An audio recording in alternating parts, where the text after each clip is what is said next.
vous aimez rappeler que ce que montre l'anthropologie d'une manière générale, c'est que les sociétés se constituent contre la violence. Freud l'a montré, jusqu'à René Girard, on pourrait montrer tous les intermédiaires. Appliqué au sport, comment? Parce que le sport, c'est aussi un fait de société, c'est une société qui se constitue aussi, à la fois dans les compétiteurs, mais également avec ceux qui sont autour. Comment vous pensez ce rapport de la violence et du sport? Comme disait Papa Freud, c'est dans le crime que se constitue la société. C'est-à-dire que nos sociétés humaines se sont constituées dans une extrême violence, et la violence est une valeur adaptative. On n'admirait que les hommes violents. Les femmes, les mères n'admiraient que les hommes violents. Et encore aujourd'hui, dans les pays en destruction, reconstruction, en guerre, les femmes admirent les hommes violents et méprisent un homme qui n'aurait pas le courage d'aller se battre. Donc la violence a été une fonction créatrice. Quand la société est constituée, la violence n'est que destructrice. Elle est destructrice du couple, destructrice du groupe social, du quartier et bien sûr destructrice de la nation, des pays. Donc ça veut dire que la violence est une valeur adaptative si le contexte est violent, la violence est une valeur de destruction si le contexte est en paix. Or le propre du sport, c'est que si on fait du sport en une seule performance.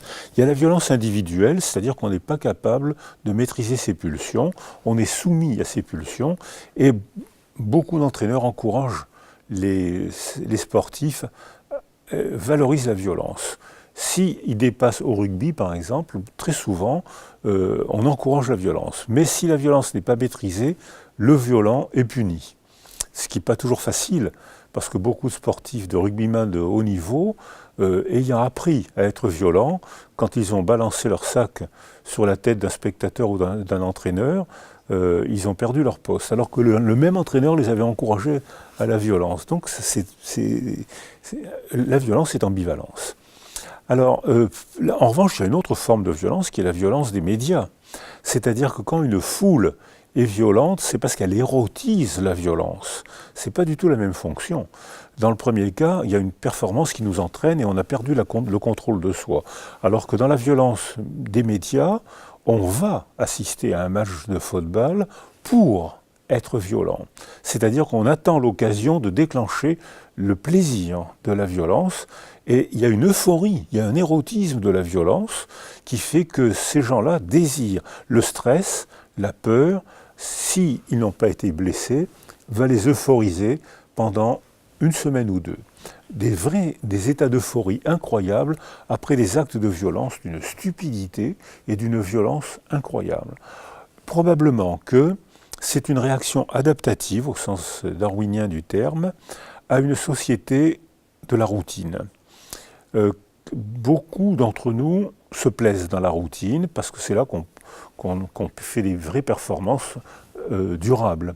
C'est pas la performance, comme on le disait tout à l'heure, c'est pas la performance en une heure ou un jour, c'est la performance durable, à répéter. Et la routine encourage ces performances durables. Si on travaille tous les jours régulièrement, on finit par être bon. Alors, on ne nous demande pas d'être bon en une matinée, c'est tous les jours. Or, la routine, ces gens-là, ces hommes-là, souvent, meurent dans la routine. Ils ont besoin, ce sont des peines à jouir, qui ont besoin d'un haut niveau de stimulation pour éprouver un peu un sentiment d'existence. Alors que certains, dans la routine, ils éprouvent le plaisir d'écrire, le plaisir de boire un café, le plaisir de...